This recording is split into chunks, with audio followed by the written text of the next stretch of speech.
All right. So now that all the youth are dismissed, we're now going to switch over to receiving the sermon today. So who was here last week?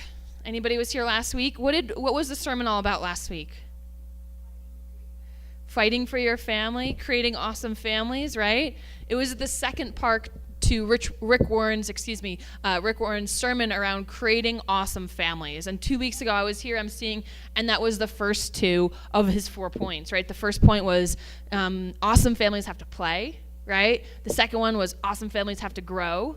What was the third one?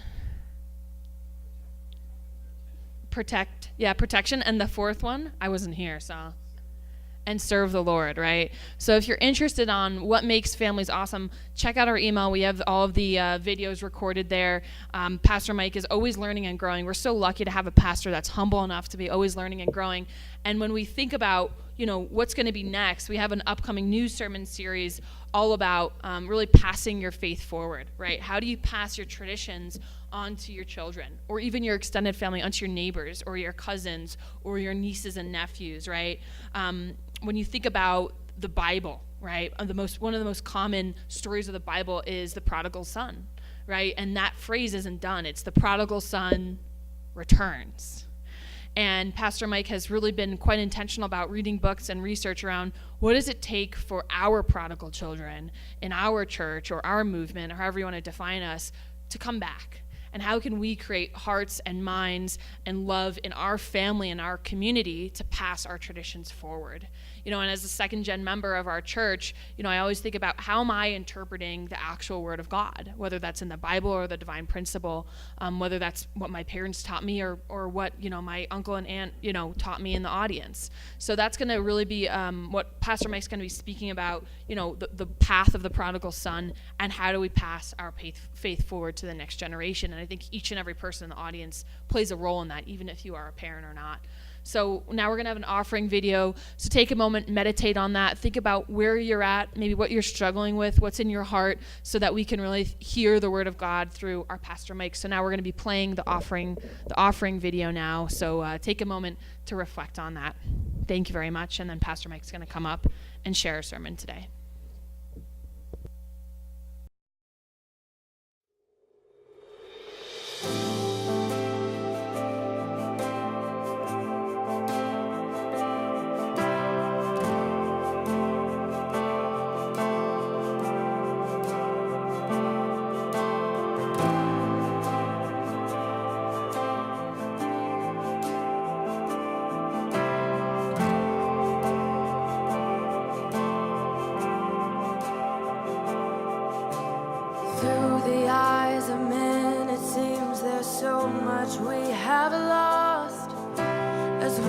Down the road where all the prodigals have walked, and one by one the enemy has whispered lies and led them off as slaves.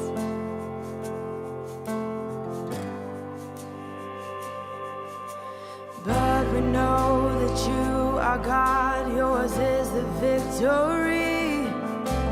We know there is more to come that we may not yet see.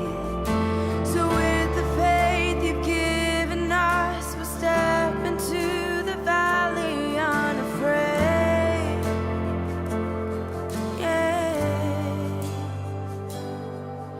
As we call out to dry bones, come alive, come alive. We call out to dead hearts, come alive, come alive. Up out of the ashes, let us see an army rise. We call out to dry bones, come alive.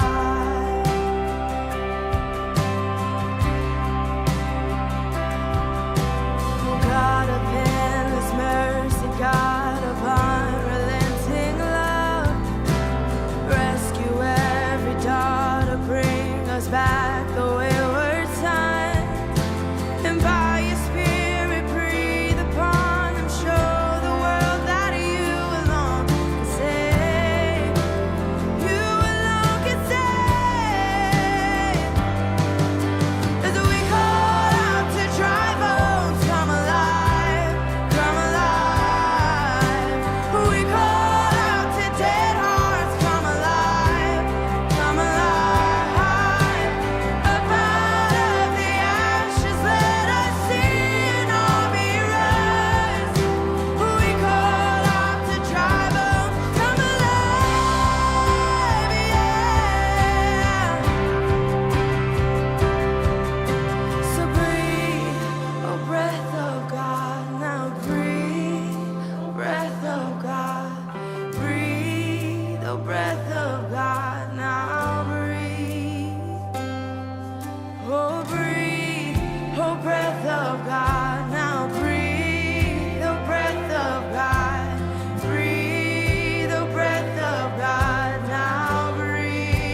come alive. Yeah, oh, come alive.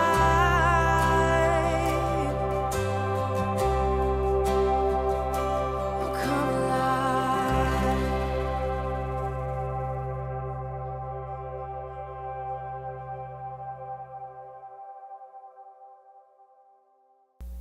I am going to be wrapping up the series, and I hope that it's been a really meaningful and valuable experience so far to listen to this series and to talk about building what it means to build God-centered marriages and families. So today I'm going to be talking about passing on the faith and prodigals.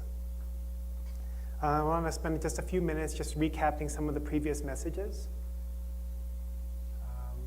in our sermon series. So as Clara pointed out, Rick Warren, he gave some really fantastic sermon that we listened to over the period of 2 weeks. And there was a lot of points that really touched me, and I hope were meaningful for you as well. Also at the beginning, Pastor Donia, she shared about what does it mean to have a God-centered marriage. And she talked about how in our marriage, if we just focus on us as being two individuals, then we have our preferences and our things that we like and things that we don't like, but it's very hard to go beyond that. It's very hard to go beyond how you affect me and how I affect you. When we bring God into the equation, then it becomes, we're all God's children. What does God want for my life? What does God want for your life? And what does God want for our marriage and for our children? It's a very, very different perspective. And it's a big part of what it means to have God as the center of our marriage and our family. Then also, you may remember Andrew Love gave a sermon on the family as a school of love. And he talked about the power of relationship, right? He talked about the power of being connected to one another and how important these family connections are to us in our ability to be a wholesome person. Then Pastor Donia shared another sermon called Marriage is the Key. She talked about how God wanted to see Adam and Eve create a beautiful family. He wanted to see them create a beautiful marriage. He wanted that to be the starting place of history, and for all of the descendants of Adam and Eve to create a legacy built off of that family. But what we saw was completely opposite.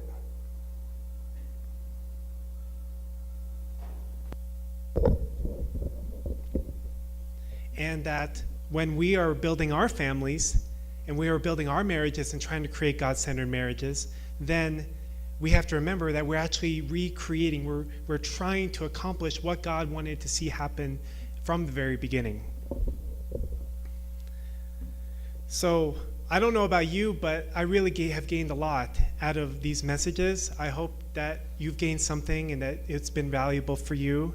I think it's really, really important to talk about these kind of things. Now, I don't know how you all felt about Rick Warren's sermon, but for myself personally, I really felt, wow, this is a message that goes beyond the kind of message that I feel capable to be able to give. It set the bar kind of high, right? Doesn't it seem kind of lame for me to come up here today after we've listened to Pastor Rick Warren the last couple of weeks? Isn't it a little disappointing? Well, it is for me. If it was up to me, I would be like, wow, it would be so great if we could just listen to his messages all the time, But, we're our own church. We're our own unique entity and identity, and, we have to build up to that. But I hope that you could kind of get a glimmer of what Adonia and I see as really kind of a goal or a direction that we would like to go in terms of just the clear message and the really awesome complementary faith message, but also really practical. Like, this is what we can do to accomplish this, what God wants us to see happen in our lives. And then also just the so well organized and so well put together and so well expressed. This is like what we would like to see happen in our community. And I believe that as we keep making effort to grow and develop ourselves as a community and us as pastors, we can get there, and we will. So anyway, that's cool. It's good to have something to work towards, right? Yes. Thank you. One of the things that Rick Warren said that has really stuck with me these last couple weeks, I've been thinking a lot about, is the point where he said, your children won't remember what you say, they will remember how you made them feel. I've been thinking a lot about that. Just for myself personally, I've been thinking about how the things that I say to my children versus how I make them feel. Even though they're still very young, it makes me ask myself the question, do my children feel, loved by the things that I say? Or do my children feel judged or ashamed by the things that I say? And sometimes we can say the right thing, the right words, but they're in the wrong way. Exactly. And then it doesn't really matter what you said. In fact, it could actually take away from what you said. Because if you say something that's right, but it's said in a way that's not right or not able to be received, then that thing that you said, the words are not able to be received either. It's kind of like how the saying goes, you throw the baby out with the bathwater, right? You end up doing more damage than you originally intended. So I've been thinking a lot about that, and I've been making a lot of effort to convey myself in a way that's not only correct in terms of the words, but also with the heart and with the attitude that's uplifting and able to be received. And I hope that it's helpful. Anyway, that's just something that I've taken away from the message. And I think that in reality, this is something that's very applicable to our faith as well, because sometimes it's interesting. When I listen to some of Rick Warren's other sermons, he talks about how when you give a sermon as a pastor, you can expect that the person's probably only going to remember like a little bit, right? Maybe you remember from college or from school, people tell you that you're only going to remember like 3% of what they teach you. I'm pretty sure I don't even remember 3% of what I learned in college, especially given that it's been so many years and I haven't really gone, I graduated with a degree in business and I haven't gone into business. So that stuff that I learned, I'm not really applying in my career choice, I guess you could say. So I think a lot of it's even more likely to disappear into my memory. But even still, when we are listening to something, we're not going to remember a whole lot of it. It's the same with this sermon.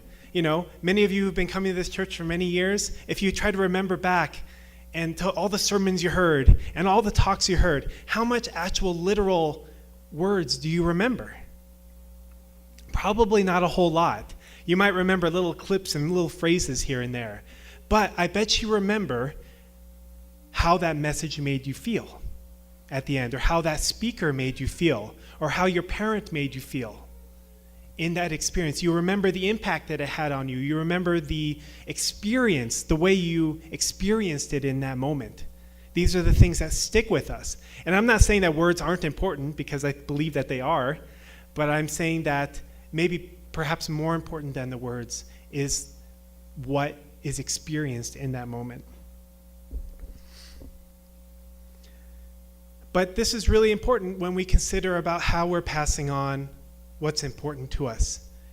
For many of us here, what's really important to us is passing on our faith, right? But it's a natural desire, I believe, for human beings to pass on the things that are important to us, pass on the things that are valuable to us. It may even be a job skill. An employee trying to pass on a skill to another employee, training another employee. Or it could be a teacher. Many people go into teaching because they want to pass on knowledge to the next generation, right? And so we consider, how can I best do that? If people aren't only going to remember a certain percentage of what I say, then what are some ways in which I can be more effective in passing on whatever it is to whoever I'm speaking to? I'm going to skip that today. So I finished reading a book recently called Families and Faith, How Religion is Passed Down Across Generations. So, Adonia and I, we recognize in some areas of our life, we lack life experience. Our kids are still pretty young. We haven't had the opportunity to share from a perspective of experience of raising our children in our faith, of being able to pass on our faith to our kids. We just don't have that foundation to stand on. But it doesn't mean that we can't do our best to try to learn what other people have done and what other people have shared. And I have to thank Alice. She's not here today, but me and Alice have a thing where she's been studying a lot, and she reads a lot of books, and she recommends me books, and then I go read them, and then I share them in sermons. It actually works out really well. I'm learning a lot through the whole process. But this is one of those books that she recommended to me. It's a fairly recent book, came out about 5 or 6 years ago. And what the book is, it's based off of a 35-year study that was done from 1970 to 2005. And they picked a group of families, I think almost 400 families. And they interviewed them, let's see here, over the course of 1970, 1985, 1988, 1991, 1994, 1997, 2000, and 2005. And over that course of that time, there was about 4 generations in general in these families. And they looked at families that were Catholic, Protestant, Jewish, Mormon, and there was some other subcategories within those groups, like evangelical Christian versus mainline Christian groups. And they asked some questions like, what religion do you identify with, or like, how important is it to you, your faith practices? And they would ask, and there was a whole comprehensive list of questions, and they asked them over time, over all these years, 35 years, and their kids, and then their kids' kids, and then their kids' kids. So 4 generations of responders for this survey, for this study. And they wanted to get a sense of what happens from generation to generation. If the children followed in their parents' footsteps, so to speak, or didn't, why? And I think that as religious people, we look at the world and we look at our families and we have theories and we have ideas about why things are the way they are. But for myself, a lot of my opinions are based off of observation and my view of the world. And I thought, well, how interesting it would be to actually look closely into these families and see if there are trends. And fortunately, other people are happy to do that work, because it's not something I would be interested in. But I want to share fairly heavily from this book today, if you don't mind, because I think that there are some really valuable things there for us to really consider, regardless of where we're at in our life right now.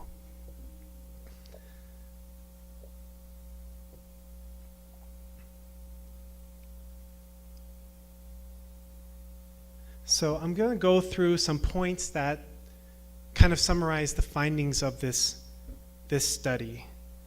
And I'm going to share about those points and kind of expand on some of those points.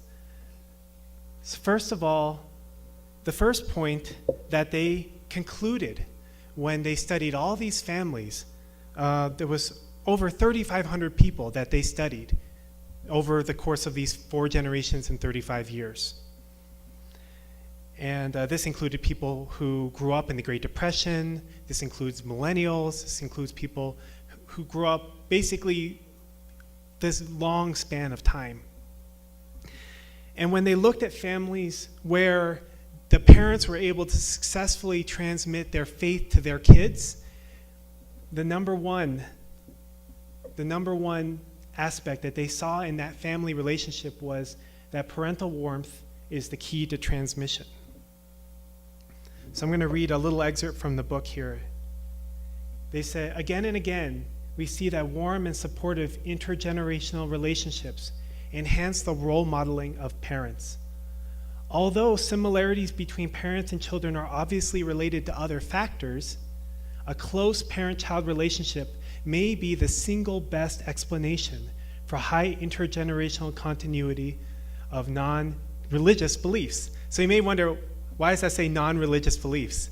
Because they actually surveyed a lot of people who were atheists, or agnostics, not really sure if they really believed in God or not.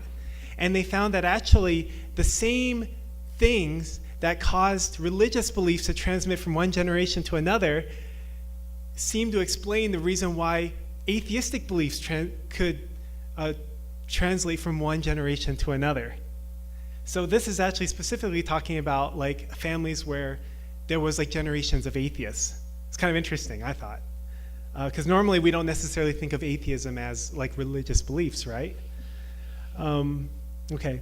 So the presence or absence of a warm, supportive relationship between parents and their children is the most plausible explanation for intergenerational similarity or difference in non-religiosity. This is a quote from Reverend Moon. He said that parents are like a second God to their children. So I felt that that was also relevant to this topic. The next point that they concluded was that grandparents are more important than we recognize.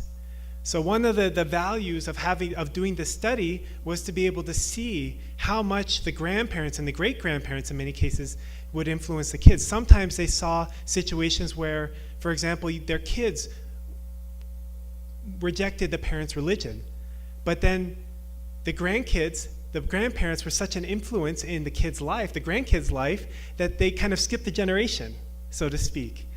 And because many times the grandparents are able to create a bond with the grandkids that the parents aren't able to create if they're too busy or too burdened or going through their own stuff. And also because of the age we live in, that with technology and medicine, people are able to live a lot longer. So we have more grandparents, we have more great-grandparents being able to be a part of their grandchildren and great-grandchildren's lives. So I thought that was really, really interesting too. And in some cases, they found situations where the grandparents had more influence on the grandkids' life than the parents did in terms of passing on their faith. This is very interesting. The next one is that this is specific advice for like churches or religious communities, that we need to focus on families as a unit. So there was a section of the book where they were giving advice, like based off of their study conclusions, like what are things that we could do to help foster the transition of faith from one generation to another. He said that a lot of churches, like ours, have separate things for separate groups of people. Like we have Sunday school for different age groups, and then service for the older people, and then we've got different activities that are for different specific groups of people. But very few groups create opportunities for people to do things together as a family in connection with the community or in connection with the church. Now, of course, we might do things in our own family together, but as a faith community, one example of this is the Mormons. Every, I believe, Monday night, they do a thing called like a family evening get-together. And I don't know what they do, but it's one night a week is very consistent that they come together and do things together as a family. There's probably a spiritual message as well.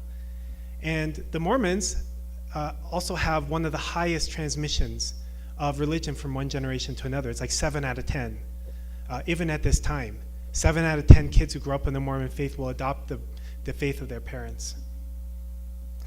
And they said that this idea of doing things as a family centered around your faith is one of the things that they found to be really effective with people who are doing this. So actually, I've been mulling the idea of doing something like that ourselves. I think that would be a really fantastic thing to do.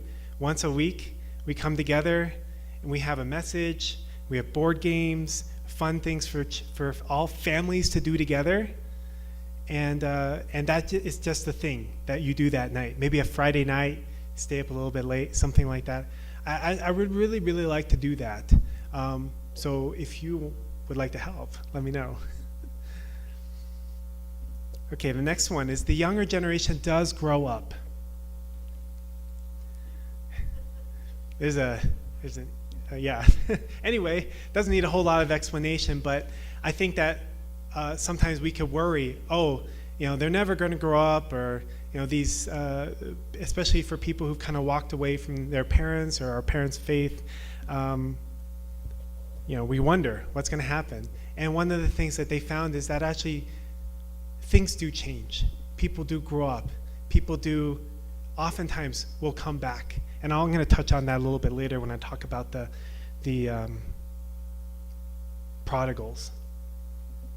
This one was interesting to me. I was unexpected. One of the conclusions they came to in the study was that fervent faith cannot compensate for a distant dad. Very interesting, that I thought. I've had to think about this a lot as a dad myself. But what they found was that even in a situation where the mom is very religious, for example, or even in a situation where you have a healthy community or traditions, if the dad is kind of emotionally distant or authoritarian, like just telling everybody what to do, but not really connected on an emotional or spiritual level with the kids, or is kind of conflicted, like going back and forth, it's very hard for that faith to transmit to the children.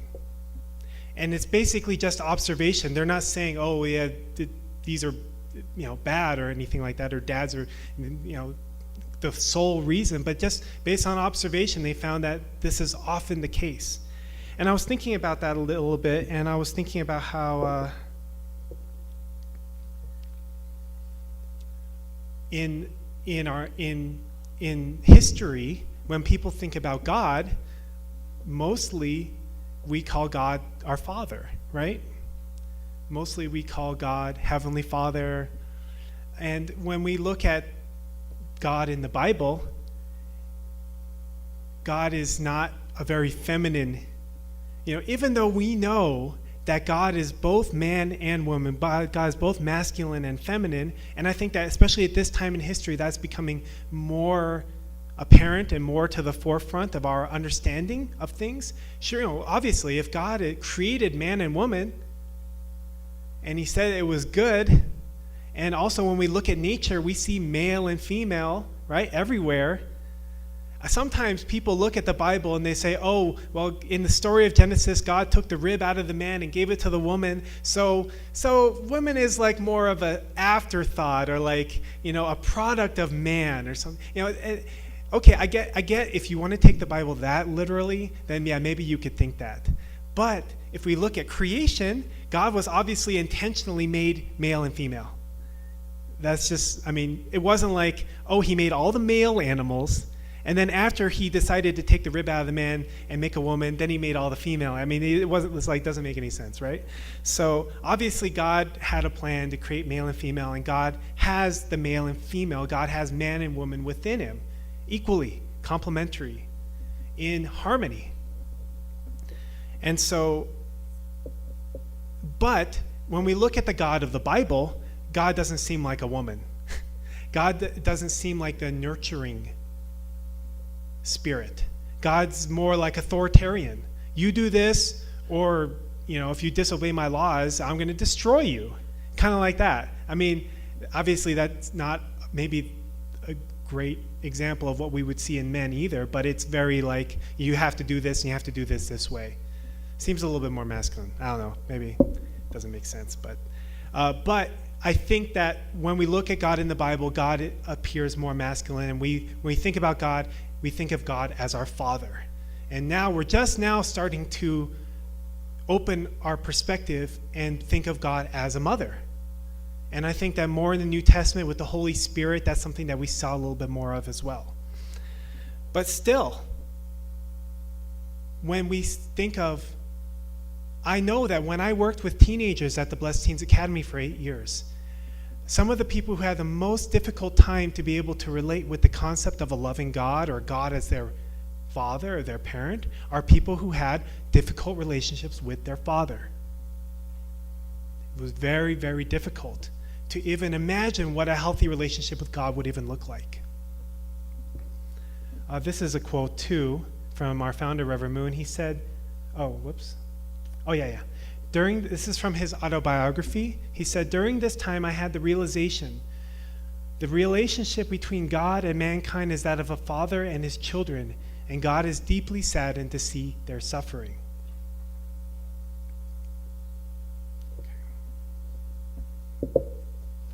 So the relationships between fathers and their children, whether we like it or not, or whether we prefer it or not, is going to reflect on our kids' ability to relate with God as a father. So that's something that's very important. For some reason, in some ways, in terms of passing on our faith to our kids, even more important than the mother's relationship with the child. Next one that they came to the conclusion of was that allowing children religious choice can encourage religious continuity. This is very interesting. So obviously, this is not necessarily saying that we don't try to raise our children with our faith and our value that is important to us. Obviously, that's something that we still do, and that's very important. But at some point in probably everybody's life, we question the things that we grew up with. We question the things that we were taught. We don't just take them, and I went through this, and I know lots of people who have gone through this, a period of time where we question. We wonder, is that really true, what I heard all my life?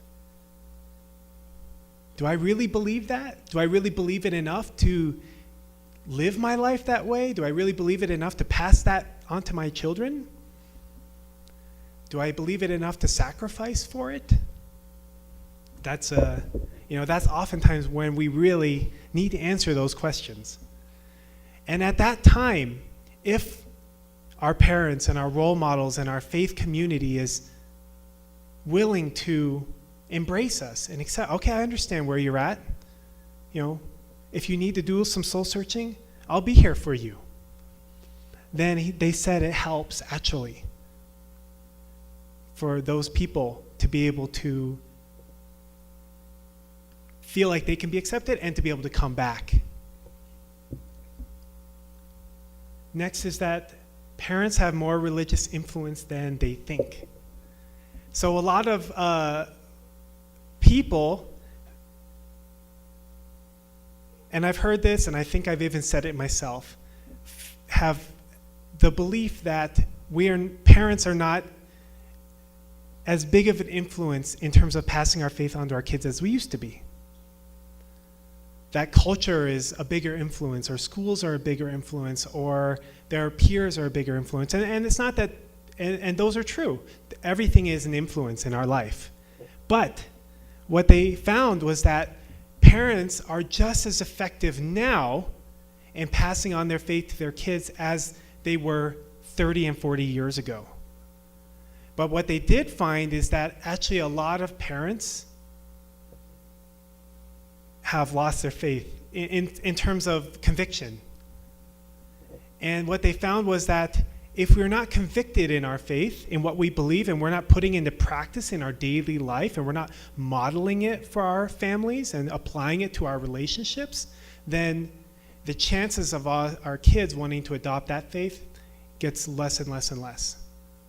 And that's what they saw in trends. Even people who were raised in the 20s and the 30s and the 40s, where religion and culture and society and community were all synonymous, all the same, even many of those people started to kind of lose faith in their faith, especially when we looked at the Catholic religion, and especially if we looked at the mainline Christian churches like the Lutherans, for example.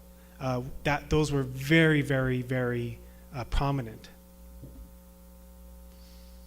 But even today, if you are a parent and you're trying to pass your faith on to your kids, if you make the effort to, yes, there are other factors in society that make it difficult, but the parents are still the number one influence in the kid's life. This is another quote from our founder. A crab that walks sideways cannot tell its offspring to walk straight ahead. The parents must show us good example. True children come from true families. Truth is always very simple. And then also, the reason today's society has not become a level of happiness to match its level of material affluence is that families are being destroyed. To save families, adults must first live proper lives. Then it is possible to raise children in sexual purity. Also, many of us in our faith communities, if our family falls apart, then the chances to be able to pass on our faith to our kids becomes less and less and less. And we've seen in our culture and society so much family dysfunction, so much family breakdown. And so even if we live fervent lives, even if we live religious lives, it becomes difficult to pass that on to our kids. Also, take a long view. This goes for our church, this goes for our families. Don't just think about what's happening now and struggle with, the world is this way, or my kids are this way, or whatever. Think about the long term. I'll talk about that a little bit more with the Prodigals as well. This is another excerpt from the autobiography. I have a lot of them today. Reverend Moon said that when church members ask my wife's advice on raising their children, she tells them, be patient and wait. The period when children wander is only temporary. No matter what they do, embrace them, love them, and wait for them. Children will always return to the love of their parents. And then lastly, community and traditions matter.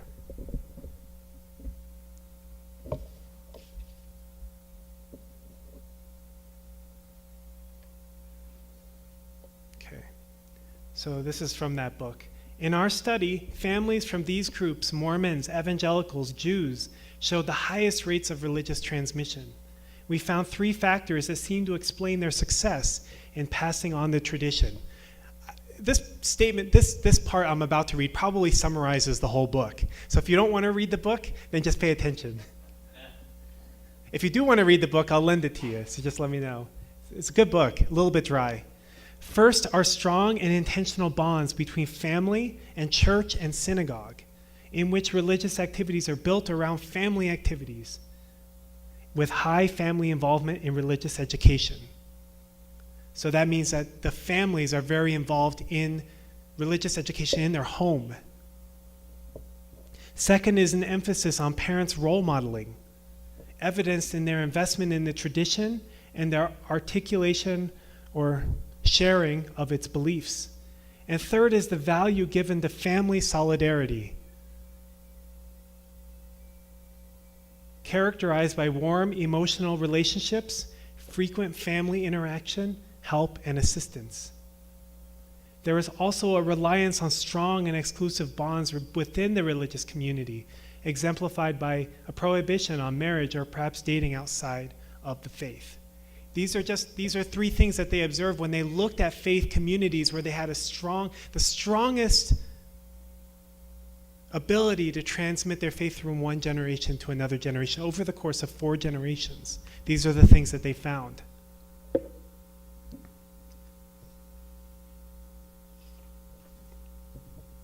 So I'm going to talk a little bit about the parable of the prodigal son. Okay? If you remember the last time I talked about this, I talked about the attitude of the son, right? Because the son, when he came back, you could really sense that he was really repentant. He was really sorry. Of course, he was down on his luck, so that might have helped. But he really was humble when he came before his father. And so if you don't know the story so well, the parable of the prodigal son is a story that's found in Luke in the Bible, and Jesus is talking about the lost sheep and other stories like that. And so he talks about this story where there's 2 sons of the father, and the son asks the father to divide up his wealth and give it to the kids, and he takes his half of the property, and he goes out and he basically goes and parties his life away. And he spends all his money, and he does all the things that he's not supposed to do, and he ends up with nothing. And he finds himself working for a stable or something like that, not even having enough money to feed himself. And he thinks, this is terrible. Even my father's poorest workers have more to eat than I do. I need to go back to my dad and ask him to take me in. Sounds kind of sad, right? But anyway, he comes to his father, and his father sees him from the distance, and he runs out to the son. And the Bible says he has compassion and sympathy, I believe. Hold up, I think I actually have it here. Oh, yeah. When he finally comes to his senses, he said to himself, at home, even the hired servants have food enough to spare, and here I am dying of hunger. I will go home to my father and say, Father, I have sinned against both heaven and you, and I am no longer worthy of being called your son. Please take me on as a hired servant. So he returned home to his father, and while he was still a long way off, his father saw him coming. Filled with love and compassion, he ran to his son, embraced him, and kissed him. His son said to him, Father, I have sinned against both heaven and you, and I am no longer worthy of being called your son. But his father said to the servant, Quickly, bring the finest robe in the house and put it on him. Get a ring for his finger and sandals for his feet. And kill the calf we have been fattening. We must celebrate with a feast, for this son of mine was dead and has now returned to life. He was lost, but now is found. So the party began. It's more of a modern translation, as you can see. No, you're not really used to reading the King James Version and hearing it. So the party began, right? So this point I want to emphasize today, actually. So last time I talked about the attitude of the son. Today I want to talk about the attitude of the father. He said, when he was still a long way off, his father saw him coming. Filled with love and compassion, he ran to his son, embraced him, and kissed him. So at that point, the son hadn't even had an opportunity to come and explain what had happened. I mean, the father probably knew to some degree through, I don't know, maybe they wrote letters to each other or something. Probably knew to some degree how he'd been living his life. And so, but he didn't care what the explanation was. He was so happy, filled with compassion. He must have looked pretty sad. Filled with compassion and love, he ran to his son, embraced him, and kissed him. Now, the older brother had a very different point of view. The older brother was very upset that this prodigal son came home, and the dad just accepted him and threw a party and killed the fatted calf. And he was like, you never did those things for me. I've been here this whole time working and slaving and you never did any of that stuff for me. Well, he's been out partying and wasting his life, and as soon as he comes back, you just welcome him with open arms. So the son is really lucky that he didn't meet his brother on the way home instead of the father. That would have been a very different story. Might have turned around and decided to go back, like, oh, I'm not welcome here. But the father welcomed the son with open arms unconditionally. And of course, we know that this is the heart of the parent. This is the heart of a mother. This is the heart of a father. This is the heart of God. But many times, the story could have gone very differently. I mean, the father, fortunately had that kind of heart and attitude. But at the same time, sometimes I think we as kids cause a lot of grief and heartache to our parents and pain. And sometimes, and I know parents who've kind of, instead of wanting to just welcome the kids and embrace the kids and love the kids, criticize the kids' decisions, shame them and say, what were you thinking? How could you do this? How could you live your life this way after everything I did for you?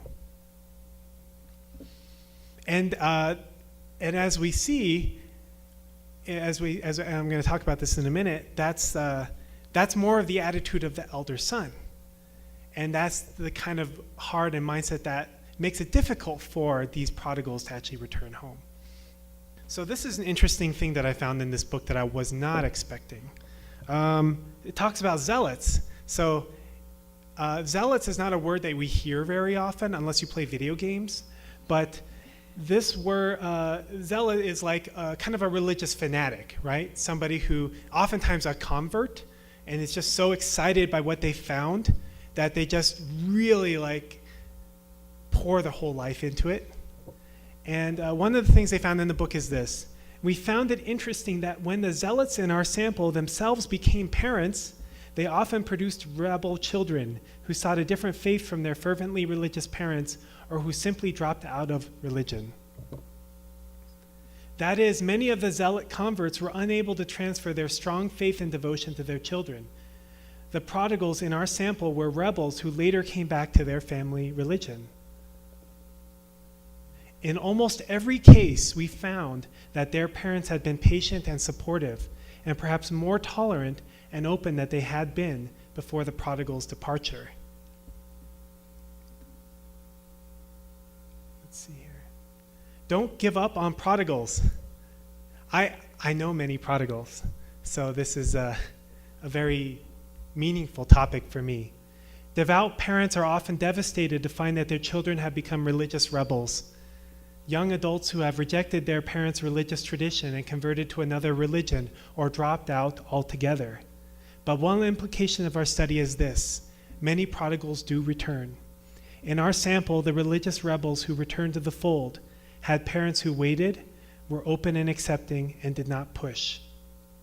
Many studies, including this one, have found that young adults zip and zap in their faith explorations, trying out several religious styles for size before settling into something comfortable. Acceptance and affirmation, rather than judgment and preaching, are the keys.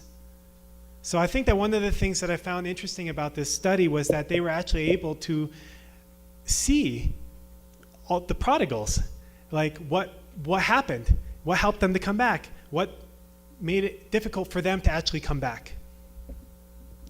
And the author of this book actually is a prodigal himself. He said that growing up and becoming an adult, he left his church.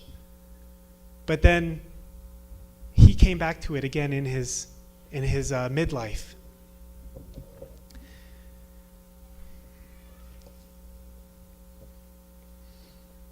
So the important thing that I took from this is that sometimes we can't, despite our best intentions and the things that we do in our life to try to pass our faith on to our kids, we can't control their decisions. But there's hope in that if we're patient, if we grow ourselves, actually, we create a situation where it's easier for them to come back. And we let them know that our love and our acceptance for them is unconditional, regardless of the decisions that they made in their life, the path that they've gone, maybe the mistakes that they've made. Then it creates room for them to come back. Versus, they also studied people who actually kind of wanted to come back, but didn't feel welcome to, because the circumstances where they felt that they would be criticized and judged if they did come back. Because there's a fear there, there's a shame there. You make decisions and you end up what's the word? At the bottom of there's a phrase I'm looking for here. Rock bottom in your life. And it can be kind of, you feel kind of ashamed. Like, I made this decision and this decision has brought me to where I'm at now. It's really hard to go back to where you left. But if we have the heart to receive those people, then it helps them to be able to overcome that shame. It's a reason why we do a lot of the things that we do. For Adonia and I, we want to create a community. We want to create a church that has a kind of culture, that has a kind of structure, that has a kind of environment in place that when the day comes when these prodigals want to return to their home, it'll be easier for them.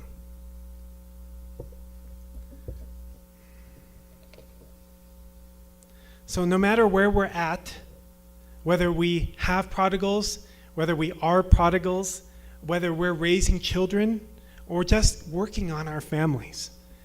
We can work to mold our families into families that are more what God needs to see in this world and what God wants to see for my family. God-centered families are the building block of God's kingdom. They are the hope of God, and they are the hope of each and every one of us. So we can't give up on them. We have to keep investing into them. We have to keep developing them, no matter where we're at, even if it seems really difficult and painful. So I want to leave you with one final quote. Children are blessings given to us by God. When we bear children and raise them, we are raising citizens of the kingdom of heaven. Please join me in prayer. Good morning, our most beloved Heavenly Parent. We're so grateful for this day. I thank you for every single person here, also the many people out there who couldn't be here today, who would like to be, and because of the topic today, all the prodigals, Heavenly Parent. There are so many prodigals in this world, Heavenly Parent, people who have left you and have left their faith for different reasons. Maybe it was because of a painful experience, disappointing experience, scandals that were never taken responsibility for, or just a life choice, Heavenly Parent. We know that your heart and our heart, hopefully, is to be able to embrace all people of this world, to become people that grow, are always looking to grow, and become the parent for the people who are looking for love, acceptance, and your grace in their life every day and every moment. We apologize because we know that we have many shortcomings. We have many lackings as parents. We have many lackings as people, as husbands and wives. It's many of those lackings have caused you heartache and have caused problems in our families. Heavenly Parent, I pray that for your guidance in each and every one of our lives, in each and every one of our families, we invite you in our family. We invite you to be a part of our lives. Please help us to see the way that we need to go with our family wherever we're at, the steps that need to be taken, the direction that we should take. Help us to find healing for our families and for ourselves, so that, Heavenly Parent, when we go to the world, when we interact with people, when we interact with our families, we can do so from the heart of the Heavenly Parent, a heart of a true son or a true daughter of God. Please help us to have the humility to know where we need to grow and where we need to learn, Heavenly Parent, to always be striving to be better. And that as a church, Heavenly Parent, I pray that we can create the kind of a community, that we can create the kind of environment for the people who are lost or who are looking for something deeper, who are trying to return to their roots, that they can do so, Heavenly Parent, and that we will accept them with the same kind of heart that the Father had in the story of the prodigal son, with compassion and sympathy and love, regardless of the situation and the circumstances. Thank you, Heavenly Parent, for the family that we have in this church, that we can support one another, that we can walk this path together in life as families and as individuals. I offer this prayer and our service up to you in the name of Michael and Adonia Hendrick, a Blessed Central family. Amen and Aju. Thank you very much.